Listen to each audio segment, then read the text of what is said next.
ভাই আমার বড় একটা পুকুর আছে, এই পুকুরের গভীরতা 10 ফিটের উপরে, এই পুকুরে আমি কোন ধরনের মাছ চাষ করব? এই ক্ষেত্রে আপনাকে একটু সিলেক্টিভ হইতে হবে।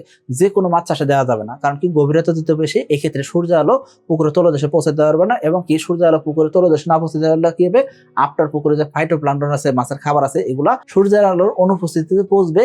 এতে করে কি হবে, ওখানে অক্সিজেন ঠিক মতো তৈরি হবে না, এবং কি অক্সিজেন না পাওয়ার কারণে এই থেকে গ্যাস তৈরি হবে, এবং কি এখান থেকে আপনার পুকুরে কিন্তু নানাবিধ রোগ ব্যাধি তৈরি হতে পারে। তো এই জন্য বলবো, যাদের পুকুরে গভীরতা বেশি 8 ফিটের উপরে, 10 ফিটের উপরে, এইসব পুকুরে আপনি যে কোনো মাছ চাষে আসবেন না। যেসব মাছ সহজে রোগে আক্রান্ত হয় না, এইসব মাছ আপনাকে ছাড়তে হবে।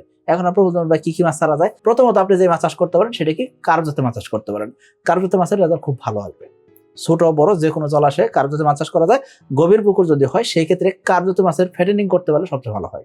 অর্থাৎ 1 একর উপর পুকুর, গভীরতা 10 ফিট 12 ফিট, কোনো সমস্যা নেই, আপনি কার্প জাতীয় মাছের ফ্যাটেনিং করতে পারেন। এতে করে রেজাল্ট ভালো হবে। তারপরে দ্বিতীয় যে মাছটা চাষ করতে পারেন সেটা কি, তেলাপিয়া চাষ করতে পারেন। তেলাপিয়া অবশ্যই আলাদা পুকুরে নার্সারি করে নিয়ে এসে আপনাকে চাষে দিতে হবে। কোনোভাবে সরাসরি কিন্তু তেলাপিয়া চাষে দেওয়া যায় না, তো আপনাকে অবশ্যই নার্সারি করতে হবে। তৃতীয় যে মাছটা চাষ করতে পারেন সেটা কি, পাঙ্গাস মাছ চাষ করতে পারেন।